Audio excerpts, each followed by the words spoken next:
जो भी चाहे जितना मैं जिसको स्नेह करता था, अगर वो मेरे लोक कल्याण के जनता की भलाई के कार्य में अगर वो बाधक बना, मेरे कर्तव्यों में हस्तक्षेप करेगा, इंटरफियर करेगा, हम उसको निकाल देंगे। ये संदेश तो प्रश्नकर्ता लक्ष्मण को ही उन्होंने दिया। फिर कहा स्नेहम दयाम। अब तक मैं बड़ा दयावान था अपने इर्द गिर्द अपने सेवकों के प्रति। कौन कौन थे उनकी सेवा में ज्यादा कौन लोग लगे रहते थे? नाम बताइए राम जी के। सबसे बड़े सेवक उनके कौन थे? हनुमान जी। हनुमान जी भी संग रह गए। अरे बाप रे, मैं तो सबसे बड़ा सेवक था। और संदेश यह है स्नेहम दया, मुझे पर ही सबसे ज्यादा दया करते थे। और कह रहे हैं कि अगर मेरे सरकारी काम में अगर हस्तक्षेप किया, जनता के कामों में हस्तक्षेप किया, तो यह शासक राम क्षमा नहीं करेगा, तुरंत अयोध्या से निकालेगा बाहर। स्नेहम दयाम सौख्यम। सौख्यम माने लग्जरी, सुख साधन, जो आजकल देखते हो शासकों के इर्द गिर्द लंबे काफिले। पांडे जी,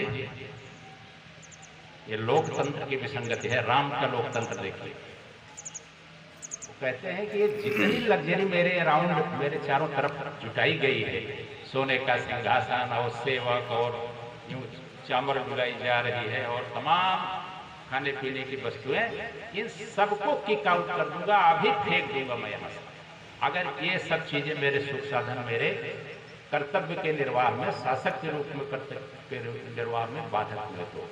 और फिर कहते हैं यदि वा जानकी मत, यहां तक कि मेरी पत्नी भी अगर मेरे काम में बाधक बनी, सिफारिश करी, हस्तक्षेप करी, तो इनको भी मैं अयोध्या से बाहर निकाल दूंगा। और ऐसा करने में मुझे मुंचतो नास्ति में कथा, ऐसा करने में मुझको लेस मात्र कष्ट नहीं होगा। और सीता जी के साथ बाद में क्या हुआ आप सभी जानते हैं। अयोध्या से राम ने उनको कहीं और भेजा। हम उस विषय पर न जाएं। आज के लोकतंत्र की सबसे बड़ी विसंगति है, सबसे बड़ी कमजोरी है कॉन्फ्लिक्ट ऑफ इंटरेस्ट। भारत क्या है? Directive principles of state policy पढ़े हो? प्रिएम्बल क्या कहती है? वेलफेयर स्टेट है इंडिया, लोक कल्याणकारी राज्य है, जिसमें शासक का एकमात्र कर्तव्य होता है केवल और केवल उसको लोक कल्याण, लोगों का भला करने। जो वो पॉलिसी, वो गवर्नेंस हो देंगे जिससे लोगों का भला भला। आराधनाए लोकस्य, राम ने कहा कि ये नहीं कि मैं केवल शासन वसन नहीं, उन्होंने कहा मैं तो आराधना करूंगा अपने जनता की, अपनी जनता की पूजा करने के लिए मैं शासक बैठा हूं। अब आज के लोकतंत्र में अगर शासक पूजा कर रहे हो जनता की, तो ये बात पांडे जी बताएंगे तो अच्छा लगेगा, मैं नहीं बता पाऊंगा। किसका लोकतंत्र बढ़िया था? हितों का टकराव किसके शासन में नहीं था?